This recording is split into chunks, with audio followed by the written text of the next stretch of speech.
Po, muli po, isang mapagpalayang hapon po sa ating lahat at ah, maraming salamat po sa pagpapaunlak mula po sa aming grupo, sa Group 7 po, and then kay Ma'am Carmela din po sa pagpapaunlak po ninyo sa aming invitation po para sa um, hapon pong ito. And then, ang purpose po ng aming interview po para po sa araw na ito ay, katulad po na nasabi ko kanina, ay in response po sa aming course requirements sa values integration in various disciplines. Dito po pinapatungkulan po yung integrate po ng values across all subjects and disciplines po, including TLE. Kaya naman po, kami po ay naghahanap po ng mga TLE coordinator po from private schools to conduct interview nila sa inyo kung para po ma-assess po namin whether meron po bang process ng values integration po sa inyong pagtuturo po ng TLE. And this afternoon po, kami po yung mga magiging interviewers po from Bachelor of Values Education from Philippine Normal University Manila. We are third year college student, pre-service teachers po. And ako po si Maria Luisa Ipilapil, kasama po ang aking mga kagrupo, si Teacher Michelle, Teacher Monique, and Teacher Pia. And kinalulugod din po namin i-honor din po ang ating interviewee po for this afternoon na si Ma'am Carmela D. Valacan.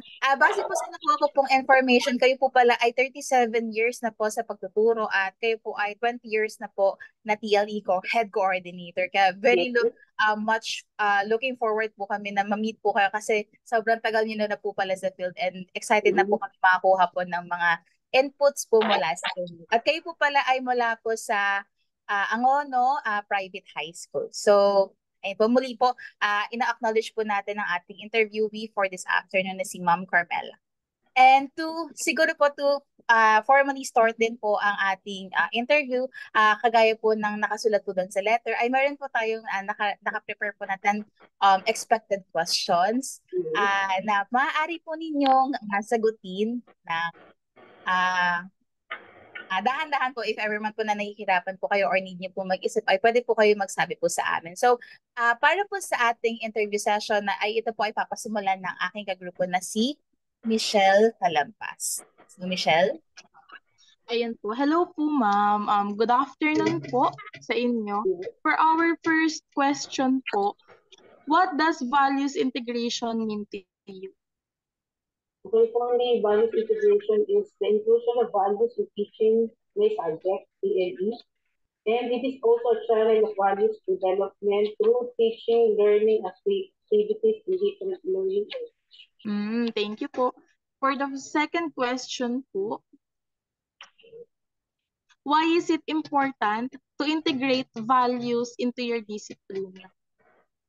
It is really very important to integrate values in teaching my subject so that the students should learn to focus and be more attentive, and for them to understand and have a better learning about the lesson.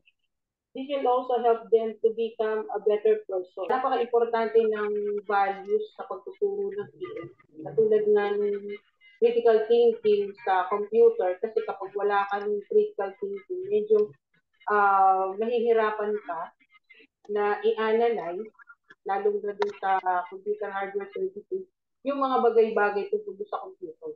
So, bilang isang TLE teacher po, naniniwala po ba kayo na meron din po kayong integral part po bilang kumbaga naniniwala po ba kayo na hindi lamang po kayo TLE teacher but also character education teacher kasi po if nag-integrate po kayo ng values po sa inyo pang discipline? Oo. Mula po kayo sa paano po? A teacher naman is parang the totality of the whole of all person, of all professions. So for question 3 po, ano-ano po yung mga values na na-integrate nyo commonly and ano po yung basis nyo sa pagkuha or pagpili ng mga values na ito na ito yung values na ituturo ko para dito. Ano po yung naging basis nyo and ano po yung mga common na values na ito? Actually, yung values na sinasabi mo na sinututuro ko, Actually, hindi naman siya talaga inilalagay as part of the lesson. Parang lumalabas lang siya while you are teaching the subject.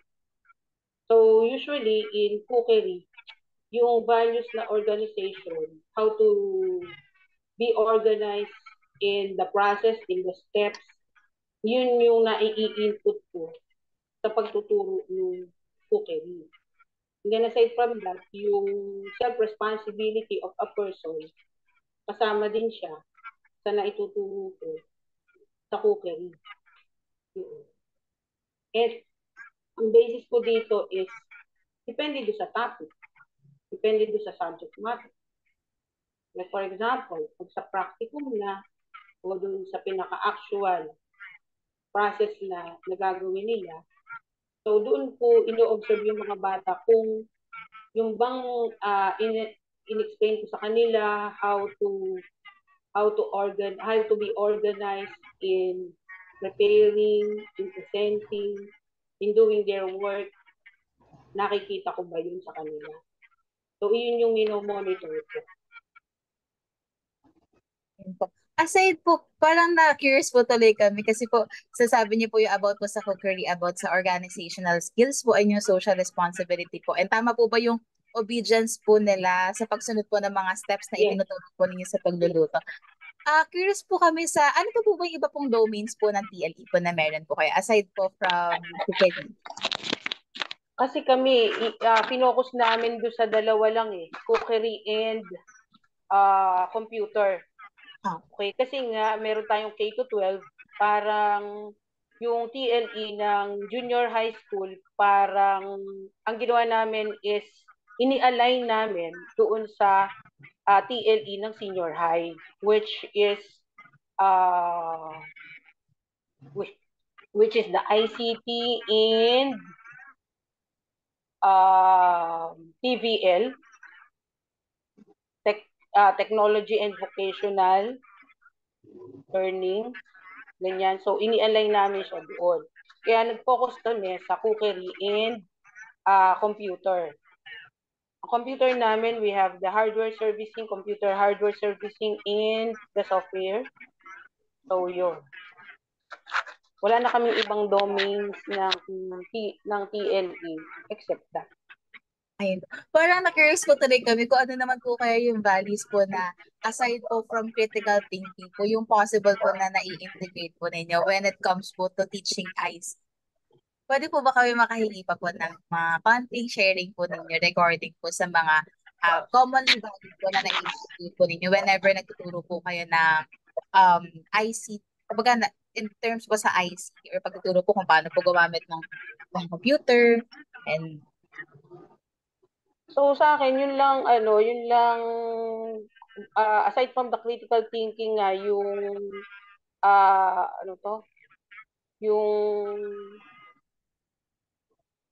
yung deeper understanding, okay, on how you're going to analyze the step-by-step procedure, especially in doing the hands-on activity in computer. Mayroon din po bang instance po, ma'am, na natuturuan din po ninyo yung mga students po na kumbaga how to be accountable po sa kanilang paggamit po ng computer? Yes, of course. Paano po kayo? Sa paano po kayong para? Like for example, before you use the computer lab, meron kaming do's and don'ts on how to use them, on how to use the parts of the computer. Now, whenever they do something which is not appropriate doon sa mga parts ng computer, accountable sila doon, liable sila doon. Ayun, kumbaga sa process of learning din po ay involved din po yung values. Kumbaga yung pagiging accountable at responsible po nila towards using the equipments po ng inyong pong school. Tama po ba? Sige po, maraming salamat po doon.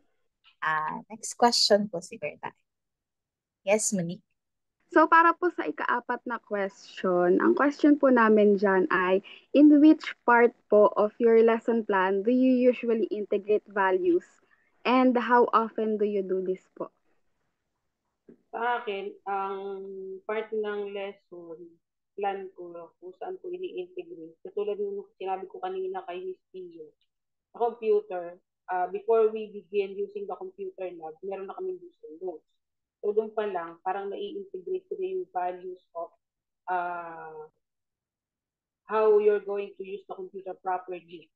Tapos, hindi naman siya lagi, basta i-remind mo lang yung mga estudyante, okay?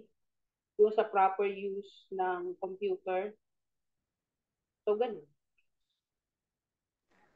Pwede po ba nating hingan si ma'am na, kunwari in scale 1 to 10 po, gaano po kaya kadalas po ninyo po na i-integrate?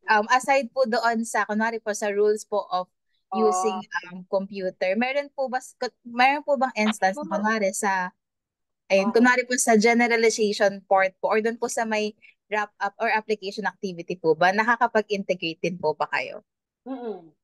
Doon sa pinaka-teaching process. Opo. Pwede po ba kayo mag-share po ng one experience po ninyo?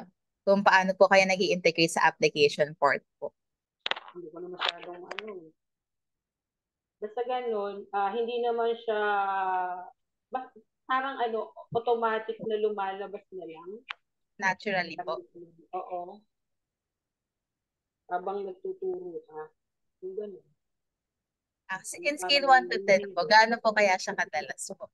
Siguro mga 6 or 7. Mga 8. Para naman po sa ikalimang question, what specific strategies or activities do you recommend for us to effectively integrate values in this subject area, which is TLE?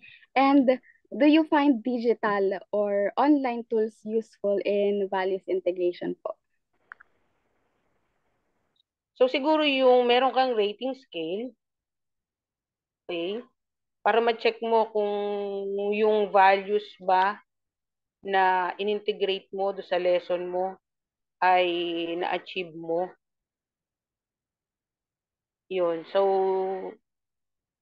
katulad sa amin sa cookery or sa practicum part ng subject, yung cleanliness and organization, yung being an organized person, nire-rate din namin yun. Tapos, with regards to digital and online tools, useful siya.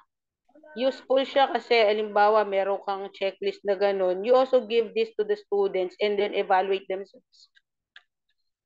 Para malalaman mo if their evaluation is similar to your evaluation.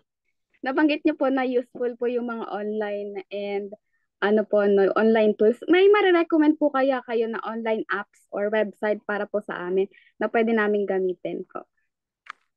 Hindi ko matandaan basta meron ako may actually hindi siya app, parang lang, nakuha lang namin from one of the teachers in school, parang sinend lang sa amin yung tool,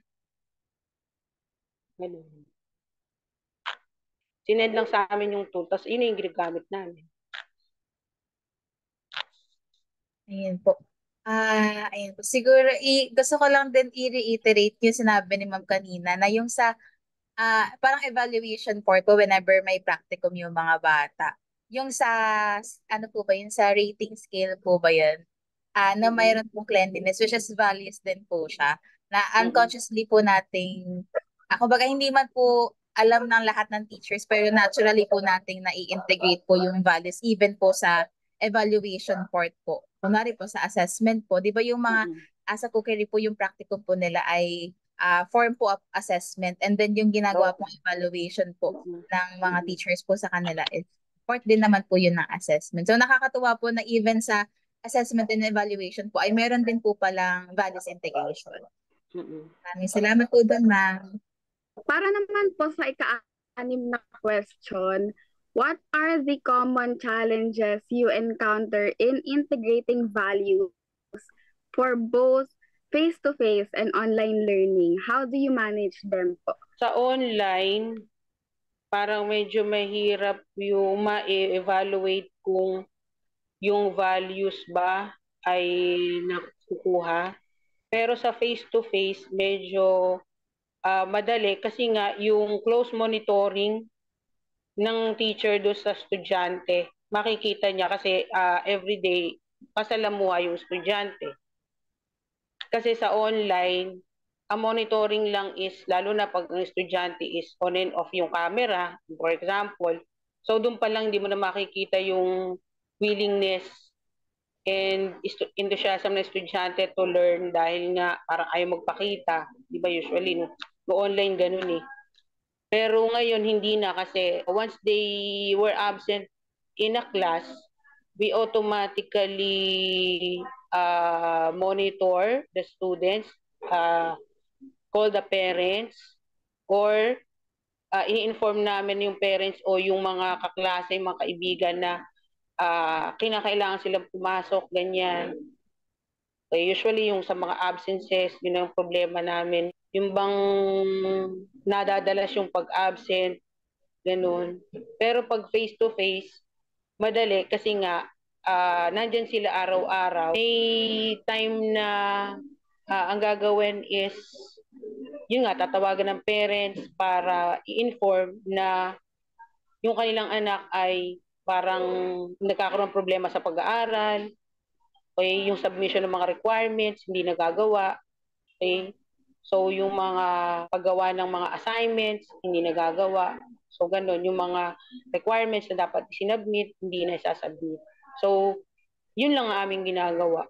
So, yung close monitoring and continuous reminders sa mga parents ng mga estudyante. What about po nung nagkaroon po nung pandemic? Naging challenge po ba sa inyo? Kunwari po for cookery, may practicum po. Tapos yung practicum po ay nagagawa sa bahay po kasi, di ba? Oo, Mahirap po sa inyo na kunwari po, mamonitor po yung cleanliness po talaga nung pinaggawan po nila kasi po nasa bahay naman po sila. So, naging challenge din po ba yun? Naging challenge yun kasi nga kinakailangang nakakamera sila kapag sila gumagawa, and then makikita namin yung process ng kanilang paggawa. Halimbawa, yung step by step ba, tapos yung area ba nila malinis, yung bang lahat lang na nakalagay doon sa table nila, yung mga ingredients na kinakailangan gamitin. So yun, kinakailangan lang meron silang camera, nakakamera para ma-monitor namin. Kaya nagkaroon ng problema dahil usually ang sinasabi ng mga estudyante, sira camera, ganun. So mahirap.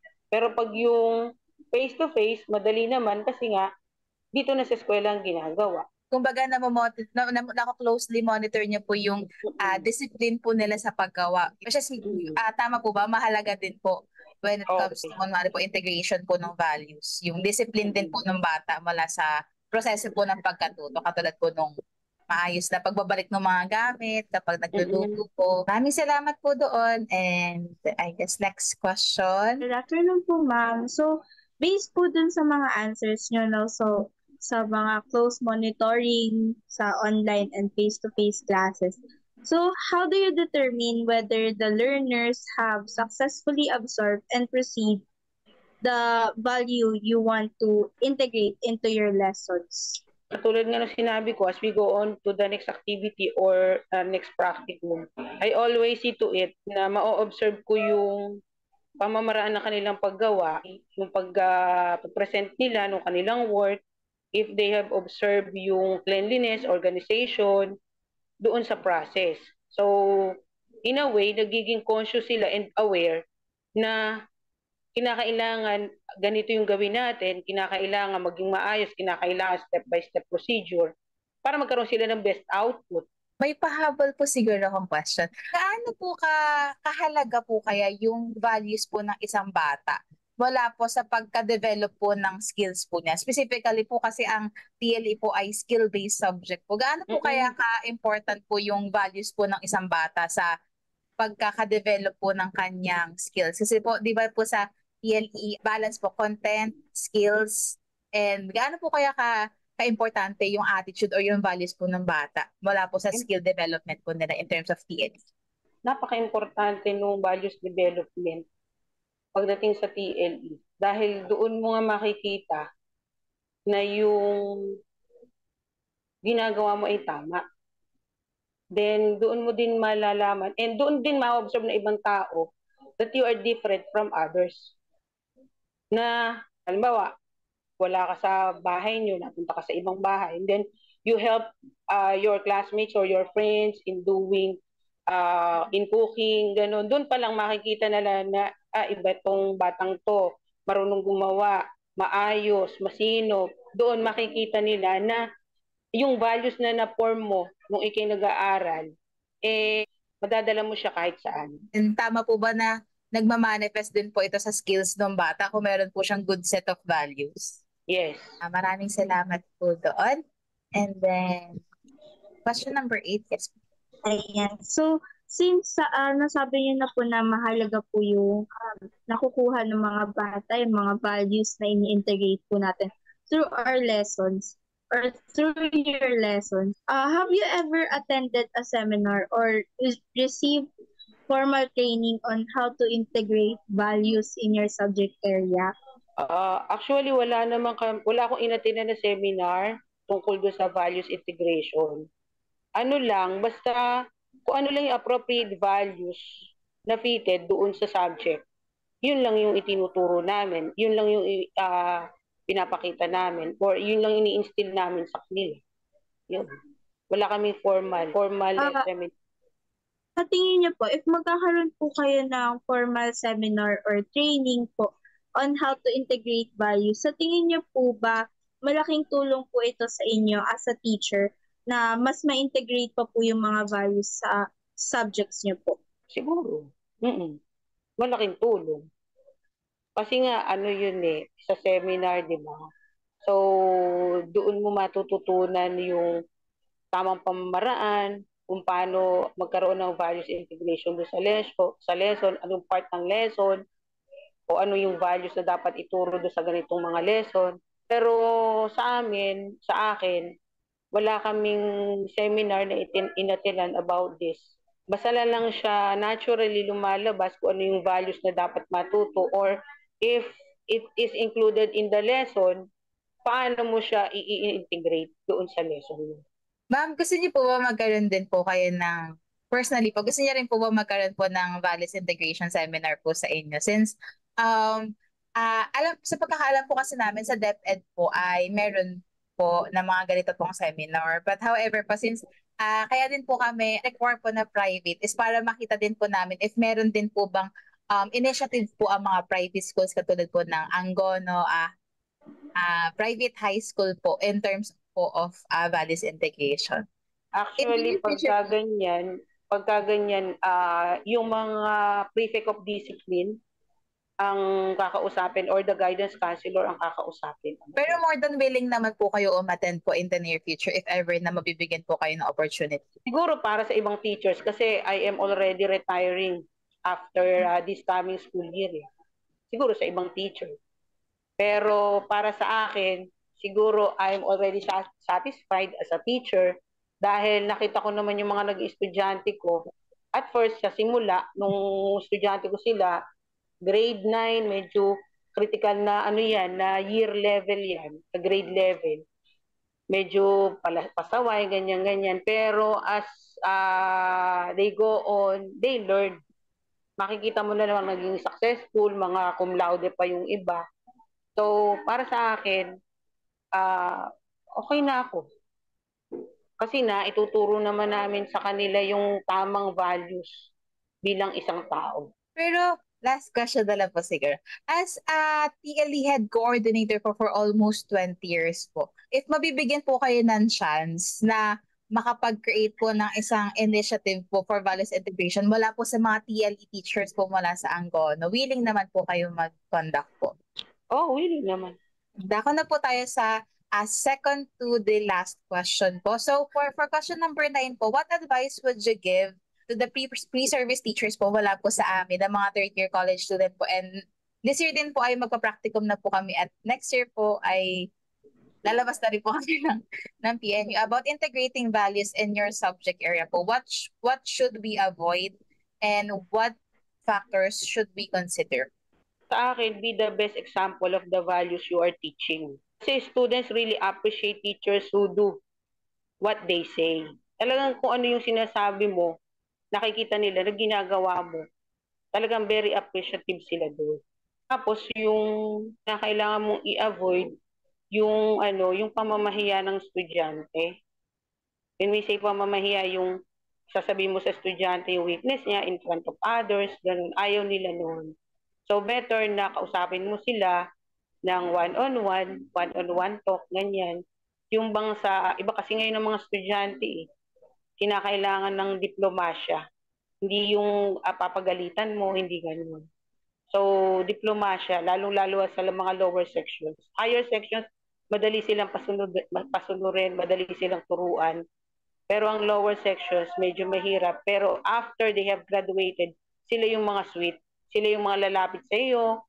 Sila yung mangungumusta sa iyo. Ganun. Sila yung, kumbaga, talagang nagkaroon ng tatak.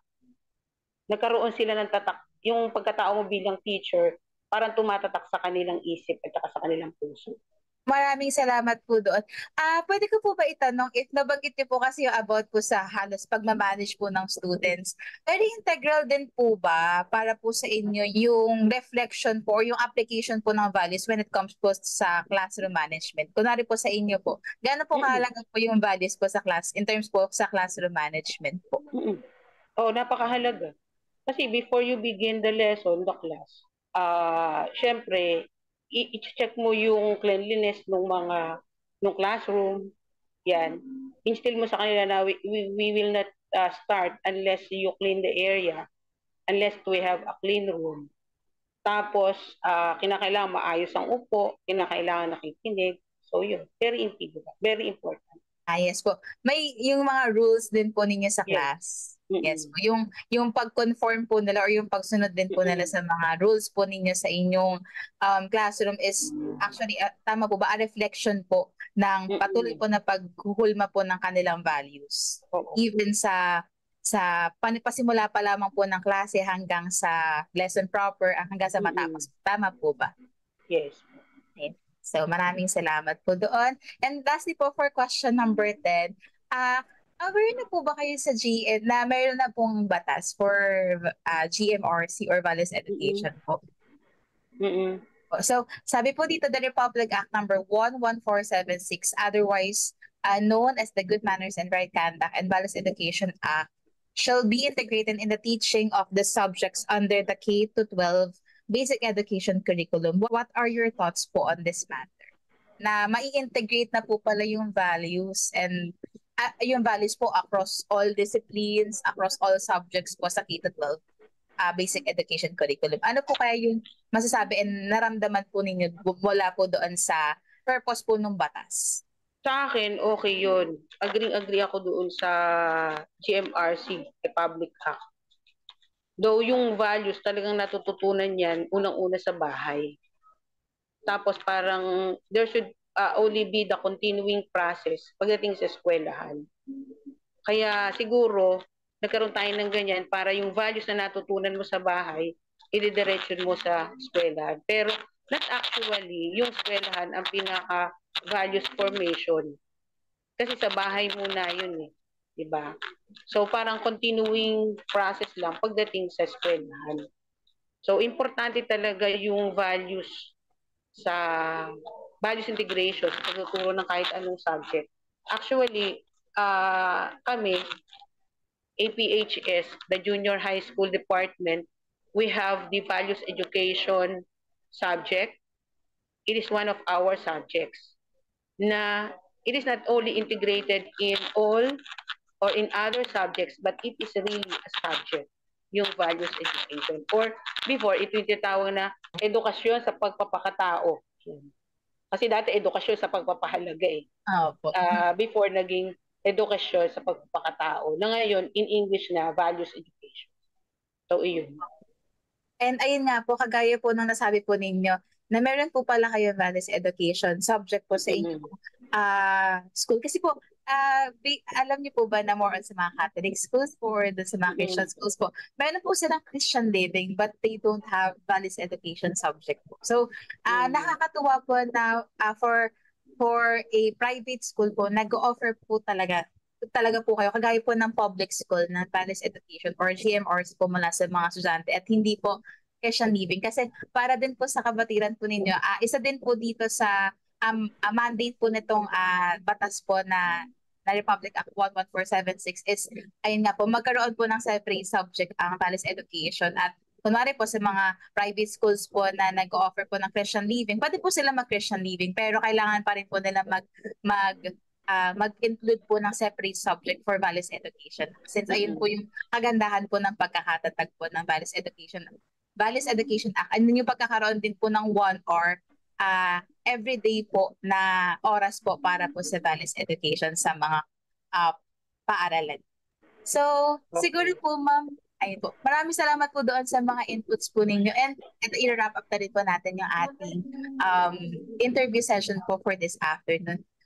Pwede po ba akong makahingi po sa inyo ng isang message or a reminder po for all teachers, regardless of discipline po, whether TLA man po sila, whether kami man po mga teacher, values education teacher, mga science teacher, math teacher, aralin panlipunan teacher, a reminder po kung gaano po kahalaga yung values integration po sa pagtuturo sa lahat ng subjects.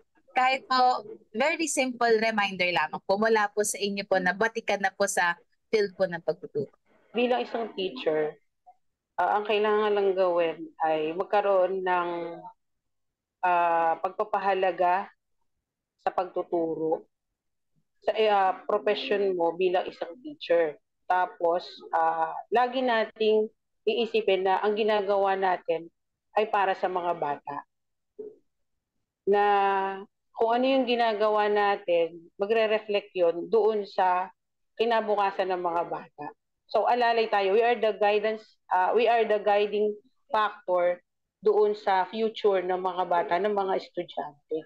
Sa akin, siguro kaya ako tumagal dahil yung mawili ako sa mga estudyante, sa mga bata, though nakahandle ako ng medyo matitigas ang ulo, pero actually, na-handle ko naman siya or na-manage ko naman siya ng maayos. Dahil nga doon sa diplomasya, yung pakikipag-usap sa kanila ng maayos, mahinahon, na hindi kayo laging galit.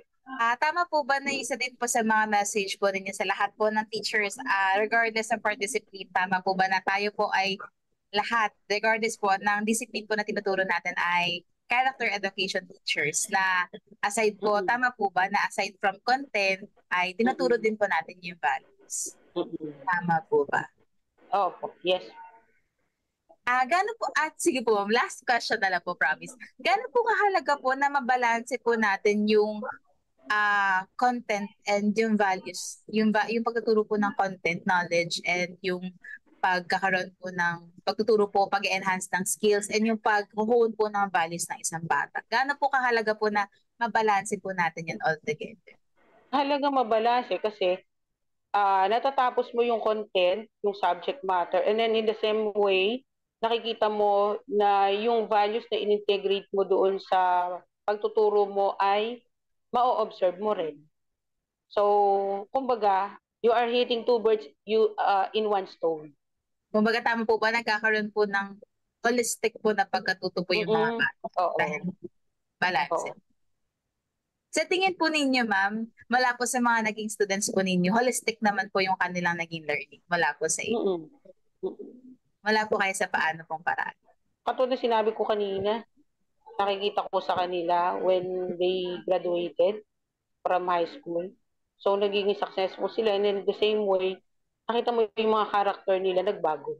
May change po na nangyari. Hindi lang din po sila nakakuha po ng diploma, but rather, na-change din po yung kanilang character.